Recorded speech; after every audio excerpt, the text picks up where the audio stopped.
Você imagina que você entra numa sala de alunos do terceiro colegial, por exemplo, e você chega para eles, eles estão preparados para prestar um vestibular, que é uma prova importante, tem muitos conhecimentos técnicos sobre muita coisa, acha o X nessa questão, uma puta uma questão difícil, o cara vai lá e consegue. Cara, faz esse cálculo de genética aqui e fala qual que é a probabilidade de um filho nascer com esse gene recessivo de tal coisa. Meu, o que é uma planária, o que é uma mitocôndria, o cara às vezes, puta, sabe tudo disso. E se você chega com um cara desse às vezes e pergunta assim, o que faz um senador? O cara provavelmente não vai saber.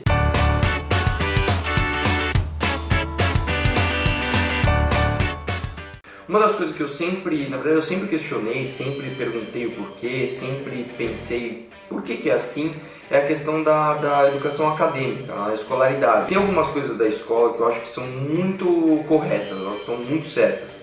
Então, por exemplo, a questão de você ter que ir para a escola, eu acho certo, você tem que ir para a escola.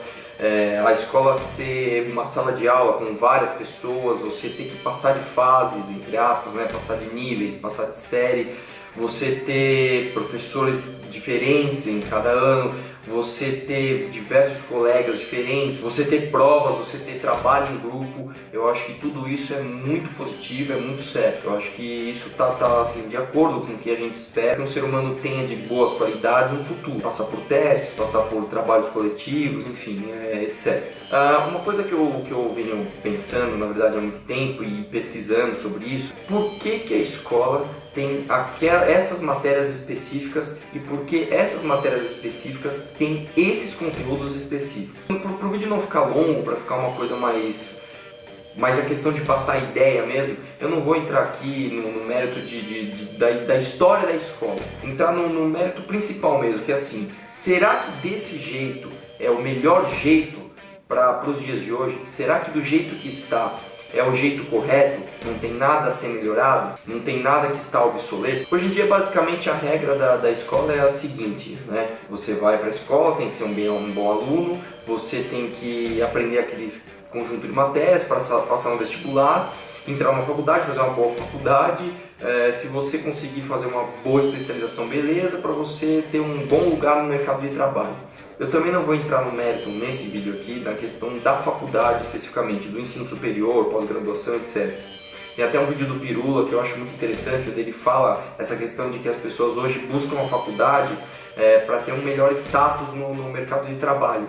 O que na verdade teria que ser uma consequência da pessoa buscar se especializar em alguma coisa por interesses de pesquisa ou de bacharelado, de ensinar outras pessoas, né? Hoje em dia não precisa nem dizer que às vezes você estuda, sei lá, se você pegar desde o colegial até o final de uma faculdade, uma especialização, você estuda às vezes mais de 10 anos para se tornar, sei lá, um engenheiro expert num tipo de processo e no final das contas você vai trabalhar no marketing numa empresa. Então assim, eu não vou entrar nesse mérito, não é a questão principal do meu vídeo. Se eu tivesse um filho hoje em dia, a primeira coisa que eu ia dar de dica para ele no sentido acadêmico, né, da educação, é que é o seguinte, lógico, você tem que ser um bom aluno, tem que ser, mas questione tudo, questione todas as regras, porque às vezes não é tão importante você, sabe, dormir com peso na consciência porque você não foi tão bem naquela prova, porque você não sabe tão bem uma matéria, e você também não pode ter o outro lado da moeda, que é você se acomodar com o que você aprende na escola, né? Eu acho que às vezes você tem que buscar muito mais e às vezes você tem que buscar esse muito mais na sua época, quando você está com vontade de aprender aquilo, quando você tem a maturidade necessária para se interessar e aprender de maneira eficaz aquele tipo de assunto. Por que as matérias da escola são essas? Como eu falei, eu não quero discutir quem decidiu que ela é desse jeito, mas quem decide que elas vão ainda continuar desse jeito? Quem decide que as matérias vão ser essas e quem decide que o conteúdo dessas matérias ainda vai ser esse? Nessa questão da importância da matéria, eu acho que todo mundo aqui, quando passa pela fase da escola, tem aquele momento onde você fala, pô, professor, mas por que eu tenho que aprender isso, né? Por que eu vou usar isso na minha vida? Então assim, eu acho que a primeira aula de toda a matéria, na verdade, deveria ser... Alguns professores, aliás, muitos professores fazem isso, que eu acho uma coisa muito positiva, muito bacana.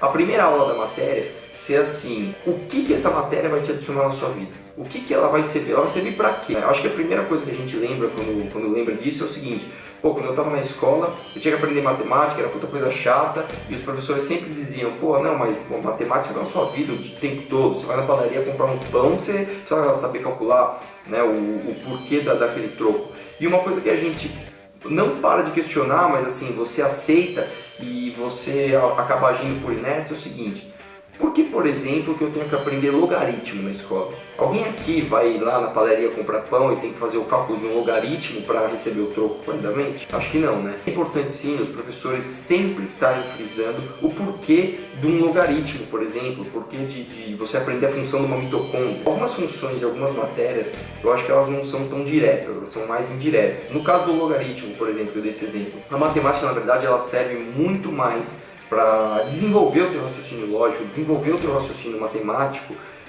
do que especificamente você usar o logaritmo no troco do pão um dia no futuro. Porém, tem muitas coisas que eu acho que a gente aprende, não que a gente aprende a mais, porque conhecimento não ocupa espaço, mas você aprende, você gasta muita energia aprendendo aquilo e desperdiça essa energia não aprendendo outras coisas. Se você chega às vezes para um cara que é um gênio em matemática, você chega pro cara e fala assim, meu, calcula pra mim essa puta equação com juros compostos. O cara às vezes faz de cabeça, ele deduz fórmula, faz tudo isso, ou seja, tecnicamente ele é bom. Aí você chega para esse mesmo cara e dá uma olhada na vida financeira dele, vamos supor que o cara, sei lá, tem lá seus 16, 17 anos e já tem um cartão de crédito estudantil.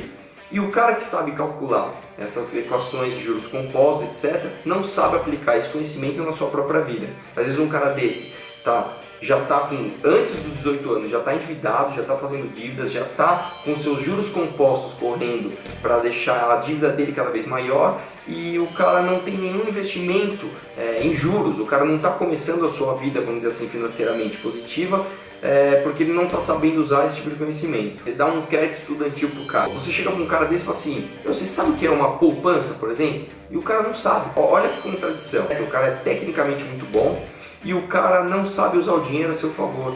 Às vezes um cara desse está super endividado, fazendo várias prestações que ele vai, às vezes, pagar por muitos anos, tem que trabalhar muito, gastar muito dinheiro com prestações inúteis, e o cara às vezes não sabe tecnicamente o que é uma poupança, o que é um fundo de garantia, o que é um VGBL, o que é uma previdência privada, uma previdência pública, na verdade, né? Uma previdência social. O cara não sabe para que servem os impostos, o cara não sabe, por exemplo, a função de cada político. Então eu acho que isso é uma contradição muito grande na realidade da escolaridade brasileira. Eu acho que a galera reclama muito assim, pô, a educação tá ruim do Brasil, a educação tá péssima, etc e tal, e como eu já falei anteriormente, às vezes a gente esquece de questionar alguns pontos que também são importantes na hora de reclamar de alguma coisa.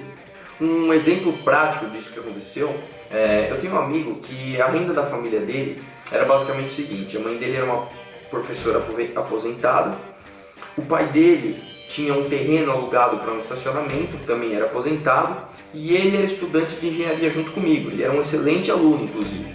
O que acontece é que, infelizmente, o pai desse meu amigo, ele faleceu de repente, assim, ele teve um infarto, faleceu, e o cara ficou sem chão, né? Putz, meu pai faleceu e agora o que eu vou fazer? Esse terreno que ele tinha alugado para um estacionamento estava bem na renovatória do contrato de locação.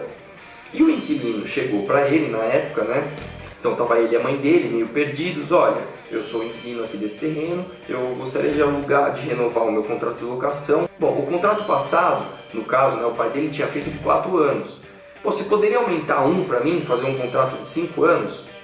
Ele pegou e falou, bom, vamos aplicar o reajuste aqui normal, olhou lá, tá bom, vamos fazer por 5 anos. Qual que é o problema disso? Mais uma vez, um aluno de engenharia no último ano, ou seja, com conhecimentos técnicos excelentes, a mãe dele era uma professora de escola aposentada, quer dizer, é uma pessoa que ensina outras pessoas, tem um conhecimento acadêmico também muito grande, fizeram essa renovatória de 5 anos de contrato para o inquilino que já estava no terreno do pai dele, num contrato de 4 anos anteriormente. O problema é que a gente acaba não aprendendo coisas básicas da vida comercial. A maioria das pessoas que trabalham com isso deve saber. Um contrato de 4 anos de aluguel, se chegar no 4º ano e você falar assim, ó, eu quero o terreno de volta porque eu vou usar, ou vou alugar para outra pessoa, ou não quero mais alugar, enfim. O proprietário do terreno tem esse direito de chegar para o cara e falar assim, ó, não quero mais alugar para você. Num contrato de 5 anos, a regra muda totalmente. Então é um aninho só que faz toda a diferença. Uma pessoa que aluga um terreno por 5 anos, ela tem praticamente certa uma renovatória automática de mais 5 anos e depois ainda ela consegue brigar, ou assim, consegue ainda talvez mais 5 anos. Então, a diferença às vezes de um contrato de 4 anos para 5 vira 15 anos. Ou seja, a diferença às vezes de um aninho, de 4 anos para 5, acaba se tornando 5 mais 5. Ou seja, a pessoa acaba, entre aspas, perdendo mais 10 anos de locação para aquele inquilino específico, porque não conhece direito os direitos imobiliários básicos. No caso de estacionamento, quem trabalha no comércio sabe, é praxe do mercado se ter contratos de 4 anos ou menos, justamente para a pessoa não ter o direito, para o inquilino não ter o direito da renovação automática. Enquanto que estabelecimentos mais complexos, como por exemplo posto de gasolina, os contratos são de 5 ou mais anos. Tem toda uma instalação, tem equipamentos, então o inquilino meio que exige ter 5 anos para ele ter a segurança de ter 5 mais 5 anos dentro daquele estabelecimento. Esse meu amigo, não que ele tomou um prejuízo, foi à falência, nada, mas ele perdeu uma liberdade econômica, ele perdeu uma liberdade comercial por falta de conhecimento, que nunca foi lhe ensinado na escola. Então assim, a minha sugestão na verdade seria que a escola focasse um pouquinho menos em matérias tão técnicas ou no conteúdo tão técnico de algumas matérias, né? Eu não vou citar aqui porque senão vai começar um monte de reclamação, não, mas é uma matéria importante, isso é importante. Eu não quero discriminar a importância de nada, eu só gostaria de realçar a importância de algumas coisas que simplesmente passam em branco na escola. Eu acho que a escola hoje em dia, ela devia se atualizar, devia ficar menos obsoleta. Eu acho que a escola devia ter pelo menos 3 matérias obrigatórias, onde a pessoa tinha que sair da escola, prestar um vestibular e saber isso muito, porque é muito mais importante do que outras coisas. Política, economia e direito. Política. A pessoa devia aprender o que é um senador, o que é um vereador, o que é um deputado, o que o presidente faz. Muitas pessoas, eu garanto, têm o direito de votar e não sabem a função de cada político. Direito. Eu não acho que as pessoas deviam sair da escola advogados, né? Sair de lá, prestar o exame da OAB e passar. Não, não é isso. Mas eu acho que as pessoas tinham que ter o mínimo de noção de direito. Sabe, a gente ouve por aí as pessoas falando cada bobagem, e não só pessoas, vamos dizer assim, menos favorecidas pela educação acadêmica. Às vezes você vê pessoas realmente bem conceituadas, assim, professores, pessoas que estudaram o colegial, fizeram o ensino superior, às vezes fizeram uma pós-graduação e não sabem coisas básicas de direito. Economia. Economia eu acredito que seja muito importante para a vida das pessoas, né? Como eu falei antes, às vezes a pessoa tem um conhecimento técnico absurdo de matemática, sabe fazer conta de juros compostos de cabeça e não sabe aplicar isso na própria vida. Então às vezes o cara, como eu falei, ele tem lá aquele conhecimento técnico, tem o seu crédito estudantil, tem lá o seu cartão de crédito, sai gastando, sai fazendo prestação, sai fazendo um monte de coisa, leva isso para a vida inteira. O cara às vezes passa uma vida inteira trabalhando duro, ganhando dinheiro, não sabendo como gastar, e a pessoa não sabe como investir, como fazer o dinheiro trabalhar para si, como fazer o dinheiro gerar mais dinheiro. Poxa, na escola eles deviam ensinar o que é o fundo de garantia, por exemplo. O que é o fundo de garantia? O que é uma poupança? Tecnicamente, o governo pega o dinheiro e faz o quê? Te remunera como? Eles deviam ensinar isso, né? O que é um VGBL? O que é uma previdência privada? O que é um investimento em ações? O que é um investimento de alto risco? O que é um investimento moderado? O que é um investimento de baixo risco ou conservador? As pessoas saem da escola sem aprender isso. Um dos exemplos que eu já citei em outro vídeo de como a escolaridade é falha, não só no Brasil, mas no mundo. Você pega, por exemplo, a Tailândia, estava tendo uma taxa de natalidade absurda e as famílias estavam assim, gerando problemas quase que insolúveis. O que o presidente teve uma ideia brilhante de fazer? Onde as pessoas buscam a sua felicidade, o seu planejamento, entre aspas, no dinheiro, no empréstimo. Então ele fez com que as pessoas que fossem buscar empréstimo nos bancos só tivessem esse direito ao empréstimo se eles fizessem um cursinho básico lá de planejamento familiar, planejamento financeiro, nada muito difícil, mas uma breve noção pelo menos, e passassem numa prova para ter acesso àquele dinheiro. Isso fez toda a diferença na economia e na política e no desenvolvimento da Tailândia na época. Pesquisem sobre isso que é muito interessante. Eu tentei fazer com que o vídeo ficasse o mais curto possível, só para colocar a sementinha mesmo desse questionamento sobre a educação acadêmica na cabeça de todo mundo. E se você gostou, achou que eu falei um monte de coisa legal, achou que eu falei um monte de besteira, comenta, se inscreve no meu canal. Prometo ter bastante assunto interessante para a gente questionar.